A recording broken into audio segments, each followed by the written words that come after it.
Bersyukur selalu bagi kasih-Mu di dalam hidupku,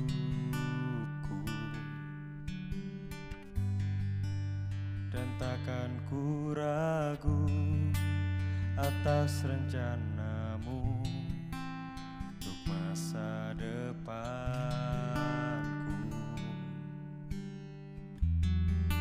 Sebagai Bapa yang baik, takkan pernah Kau melupakanku.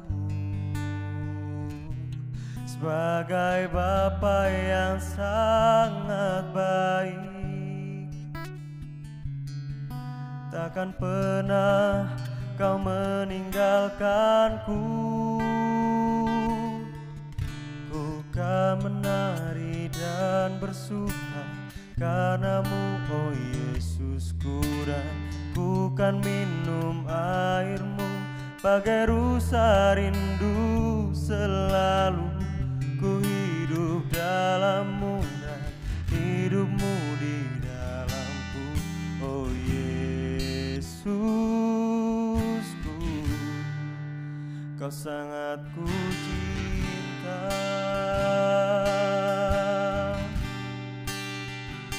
Oh Yesus, kami sungguh bersyukur.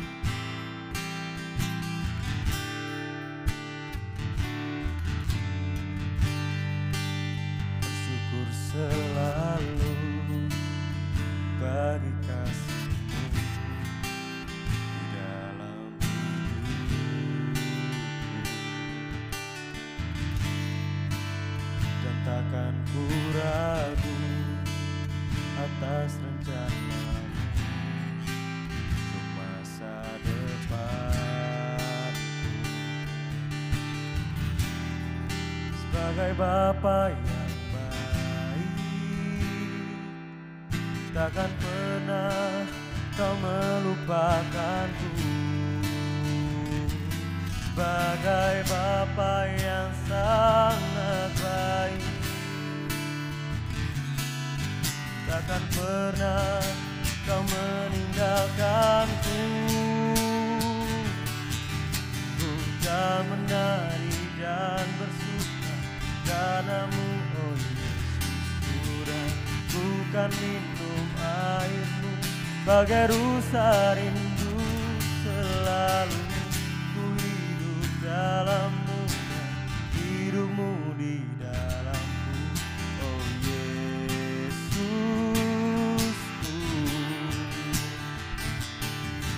Ku kan menari dan bersuka karena-Mu, oh Yesusku, dan ku kan minum air-Mu bagai rusa rindu.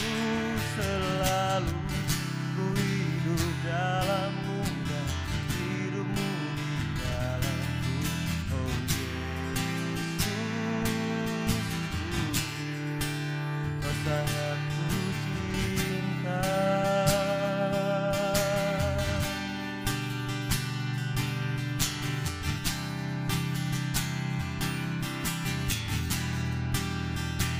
Kami bersuka karena-Mu, Yesus.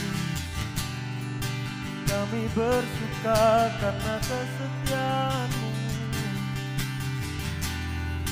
Kami bersuka karena kebaikan-Mu, Yesus Tuhan. Kami bersyukur Kau ada dalam hidup kami, Tuhan. Kau yang pegang masa depan kami.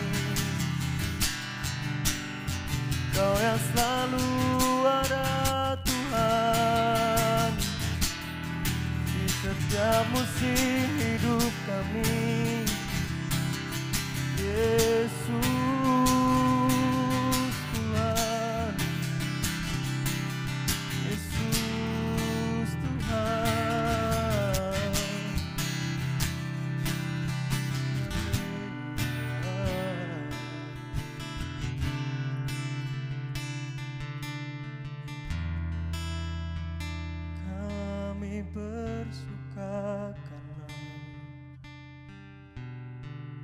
kami bersuka karena kebaikan-Mu Tuhan,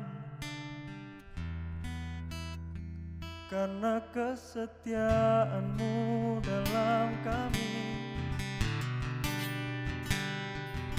Kau yang selalu ada, Kau Allah yang setia Tuhan, tak pernah meninggalkan kami Tuhan. Yesus Tuhan, Yesus Tuhan, haleluya, haleluya, haleluya.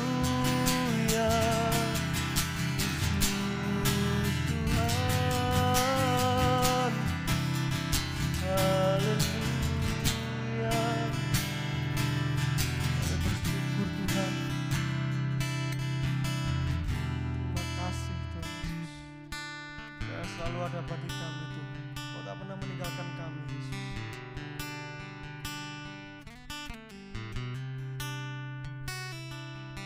Kau memberikan kami damai sejahtera-Mu Tuhan. Kau memberikan kami sukacita-Mu Tuhan. Dalam setiap keadaan Tuhan, Kau yang selalu memberi penghiburan bagi setiap kami Yesus. Kami bersuka karena-Mu Tuhan. Kami bersyukur Kau selalu ada bagi kami Tuhan. Pada pagi hari ini kami mau sepakat yang mau bersyukur. Kami mau nyanyikan pujian hanya bagi-Mu Yesus.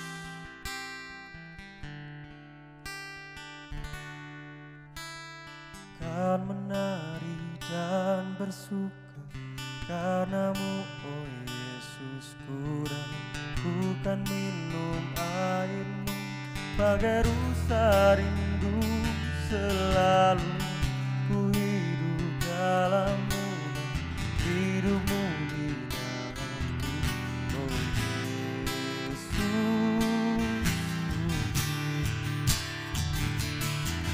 Bukan menari dan bersuka karena-Mu, oh Yesus Tuhan, bukan minum air-Mu bagai rusa rindu. Selalu ku hidup dalam-Mu dan hidup-Mu di dalamku, oh Yesus,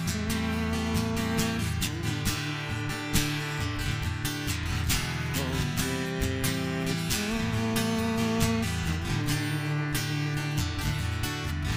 oh Yesus, Kau sangat ku cinta.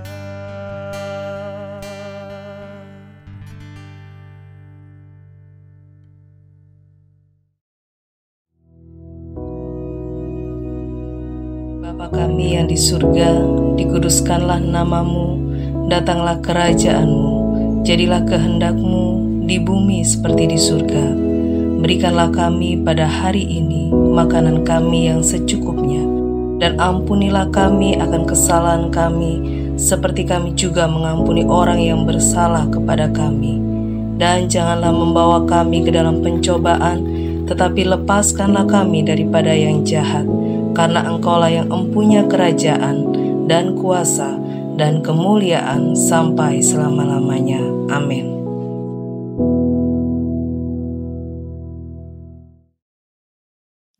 Haleluya, puji nama Tuhan saudara sekalian. Mari pagi hari ini kita merenungkan lebih dalam lagi dan belajar lebih dalam lagi mengenai bagaimana kehidupan orang yang dipimpin oleh Roh Kudus. Inilah fullness of the Spirit tersebut dikendalikan sepenuhnya oleh Roh Kudus. Dan kita tahu bahwa untuk supaya Roh Kudus itu betul-betul bisa memimpin, mengendalikan kita, maka kita tidak bisa memakai kemauan sendiri, pikiran sendiri, ataupun perasaan sendiri. Mungkin kita akan mengatakan, loh tapi gimana? Kan kita harus jalan dengan pikiran, dengan perasaan, dan kehendak kita. Ya, itu fakta yang ada. Tetapi mari kita belajar saat ini. Bagaimanakah kehidupan orang yang mau dipimpin Roh Kudus? Yaitu nurut. Tidak banyak berdalih, membantah, ataupun ya sekalipun ya apa yang dihadapinya, yang dilihat itu sepertinya nggak masuk akal.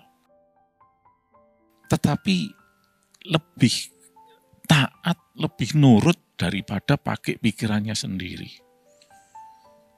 Mari kita lihat contoh ini, seorang yang bernama Gideon.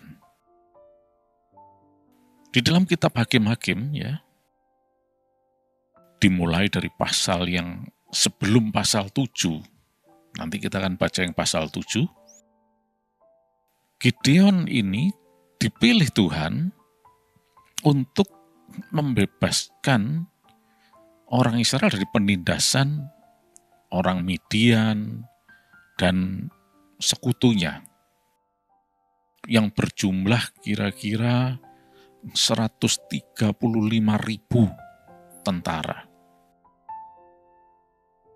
Nah, kemudian Gideon mulai mengumpulkan juga pasukan yang dianggapnya bisa melawan orang-orang Midian tersebut. Ya.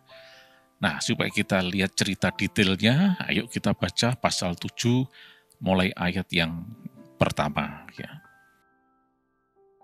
Adapun Yerubbaal, itulah Gideon, bangun pagi-pagi dengan segala rakyat yang bersama-sama dengan dia. Lalu mereka berkemah dekat mata air Harod.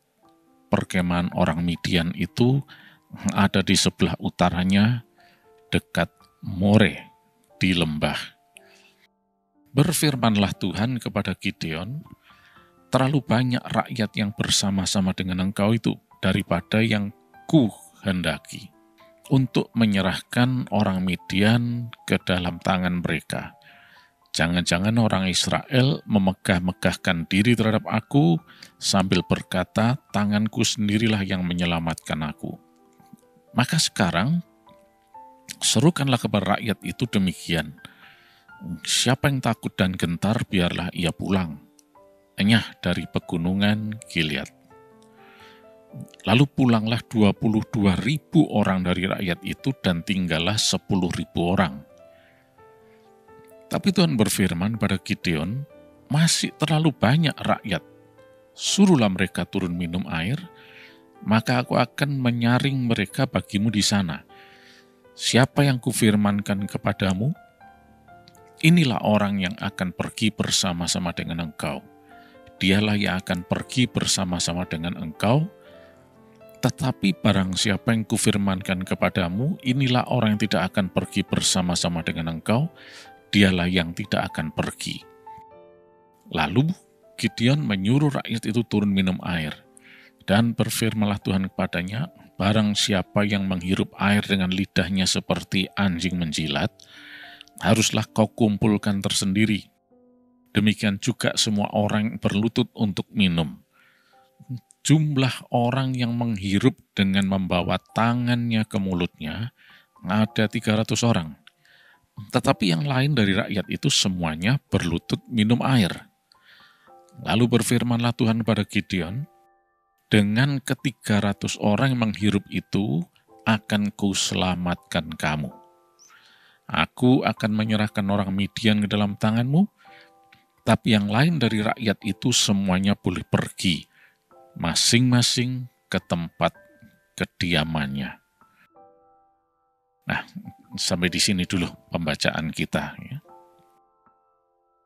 Nah, kali ini kita melihat suatu situasi yang nggak main-main. ini sesuatu yang serius. Menurut pasal 8 ayat 10, kita melihat bahwa paling tidak jumlah musuh Gideon, orang Midian itu 135.000 orang banyaknya. Dan kalau menurut perhitungan, untuk bisa mengalahkan musuh, maka paling tidak diperlukan minimal 135.000 tentara juga. Minimal. Malah seharusnya kalau bisa 2 kali lipat, lebih banyak. Maka kemungkinan untuk menang itu semakin besar. Karena jumlahnya semakin besar. Nah, akan tetapi kita lihat tadi bahwa pada awalnya Gideon cuma berhasil mengumpulkan 32.000 orang yang akan menghadapi orang Midian sebesar 135.000, bisa lebih itu. Dan terus terang sebetulnya jumlah ini tidak sebanding dan bisa dipastikan sudah peperangan ini tidak seimbang. Masa 32.000 lawan 135.000? Tidak ada separuhnya bahkan. Sepertiganya ya masih kurang. Ini sesuatu yang mustahil sebetulnya. Tapi coba lihat apa yang terjadi. Tadi sudah kita baca.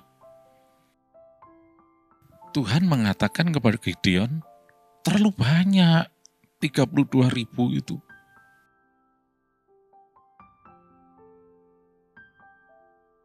Gideon tentunya bukan orang yang pelanga-pelongo, orang yang cuma bengong, nggak bisa mikir. Gideon tentunya bukan orang sembarangan. Dia seorang pemimpin. Dan dia juga punya strategi. Dia punya ide, pikiran, dan mengembangkan kreativitasnya untuk menghadapi musuh supaya bisa membebaskan orang Israel dari penindasan Midian tersebut. 32.000 lawan 135.000 orang itu aja sudah sangat mengkhawatirkan. Tapi Tuhan malah mengatakan 32.000 itu terlalu banyak. Hah? Apa enggak salah? Nah, di sini kita lihat. Ketika seseorang cuma pakai pikirannya sendiri, perasaan dan kemauannya sendiri, hasilnya akan berbeda. Kita tahu bahwa nanti akhirnya adalah Gideon menang. Itu catatan Alkitab itu. Berhasil mengalahkan orang Midian. Ini tidak main-main. Tapi kita perlu pelajari di sini. Bahwa untuk suatu keberhasilan, untuk suatu kemenangan, keberuntungan, itu semua adalah karya Roh Kudus. Pimpinan Tuhan. Karena Tuhan sudah merencanakan semuanya itu menuju hari depan yang penuh harapan. Ketika berada di jalur rencana Allah itu, tidak bisa enggak. Pasti hari depannya penuh harapan. Kemenangan, keberhasilan, dan sebagainya, itu sudah pasti. Tapi untuk tetap berada di jalur destiny Allah ini, atau divine destiny, atau rencana Allah ini, butuh tuntunan Roh Kudus. Kita tidak bisa menggunakan pikiran sendiri karena kita tidak tahu. Saya berani mengatakan bahwa udah tidak usah 100%, 99,9%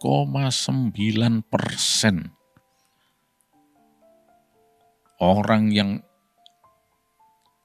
mungkin ditanya atau dimintai nasihat dalam kaitannya dengan peperangan ini, pasti akan menjawab bahwa 32.000 lawan 135.000 itu bukan tandingannya. Tidak seimbang sama sekali. Pasti orang-orang tersebut akan mengajukan proposal. Tambah jumlahnya, tambah lagi. Semaksimal mungkin. Kalau bisa mendekati jumlah 135.000 itu. Entah gimana caranya. Dan seterusnya. Tapi ini loh, sudah 32.000 masih ditolak oleh Tuhan. Dan tadi kita baca, dari 32.000 itu turun menjadi tinggal 10.000. Yang 22.000 tidak jadi ikut untuk berperang melawan Midian ini. 10.000 lawan 135.000. Wah, ini bukan bercanda, ini sesuatu yang serius. Tapi kali ini pun Tuhan masih mengatakan, masih terlalu banyak. Hah? Masih terlalu banyak. Sudah mungkin bukan 99,9% lagi, mungkin 1000% orang akan mengatakan, udahlah Gideon, forget it, sudah lupakan, sudah. Kamu bawa 10.000 orang untuk melawan 135.000, itu sudah tidak masuk akal. Nggak masuk akal gitu. Tapi Gideon berbeda. Dia lebih milih nurut. Saya tidak ceritakan detail mengenai proses seleksinya, tapi akhirnya Gideon cuma diperkenankan Tuhan membawa 300 orang lawan 135.000. Mungkin kita akan mengatakan, oh iya Tuhan itu kan penuh mujizat, penuh keajaiban, dia adalah God of Wonders, ya. Oke. Tapi pikiran manusia ini tidak akan bisa memahami itu. Orang akan tidak habis pikir bagaimana 300 orang harus menghadapi 135.000 tentara bersenjata lengkap. Dan yang 300 ini belum tentu senjatanya selengkap mereka. Ini kalau pikiran manusia. Ini kalau menurut perhitungan manusia. Jadi sudah lihat di sini bahwa yang disebut dipimpin Roh Kudus itu memang tidak sesederhana apa yang kita bayangkan. Seringkali kita gagal karena terganggu oleh Aku kita sendiri ini, pikirannya sendiri, perasaannya sendiri, kemauannya sendiri. Bagaimana kalau kenyataannya saya menggunakan ide saya berhasil? Ya, itu anugerah Tuhan. Tetapi yang jelas adalah kita tidak bisa mengandalkan pikiran tersebut, perasaan tersebut, ataupun kemauan tersebut. Kita harus mengandalkan pimpinan Roh Kudus yang terutama. Memang tidak semudah itu. Tapi dari Gideon ini kita belajar, mari kita lebih nurut lagi. Lah bagaimana supaya kita bisa nurut? Saudara lihat, ketika kita dari awal terus belajar mau nurut, akan semakin jelas nanti apa yang Roh Kudus bisikkan, apa yang Roh Kudus informasikan kepada kita akan semakin jelas. Oleh karena itu mari kita mempunyai suatu komitmen. Ya Tuhan, pokoknya saya mau nurut Engkau. Nanti Roh Kudus akan berbicara lebih jelas lagi dalam kehidupan kita. Coba saudara lihat, dari Gideon ini, dari 32.000 menjadi 300, ini bukan sesuatu yang gampang. Dan ternyata betul, mereka menang. Ya, itu bisa saudara baca nanti selanjutnya di dalam pasal yang ke-7, ya, bagaimana mereka juga membawa yang disebut sangkakala. Nah ini, seperti ini, shofar, ya. Lo orang perang kok bawa sangkakala. Mestinya kan perang itu membawa peralatan perang dan seterusnya. Ya, kehidupan di dalam Tuhan, kehidupan yang dipimpin Roh Kudus, itu memang seringkali bagi orang yang tidak mengerti, itu nampak nggak masuk akal, nampak mustahilnya. Tapi yang penting adalah mari selalu nurut sama Roh Kudus. Kita belajar terus mulai dari awal terus, nanti akan semakin meningkat, di mana Roh Kudus akan betul-betul bisa menuntun kita. Dan informasi itu akan semakin lebih jelas lagi dalam hidup kita. Inilah yang Tuhan mau. Karena Tuhan merencanakan semuanya itu hari depannya penuh harapan. Bukan kegagalan dan sebagainya. Nurut saja sama Roh Kudus. Nanti lihat. Hari depan kita semua penuh harapan di dalam Dia. Puji nama Tuhan, saudara sekalian. Yang penting adalah jangan pakai pikirannya sendiri. Sekalipun kita melihat nampaknya kok bertentangan dengan pikiran kita. Ya memang, justru ini yang menghalangi. Mari kita berdoa saat ini. Roh Kudus, kami pasrah kepadamu. Tuntun dan pimpin kami Tuhan.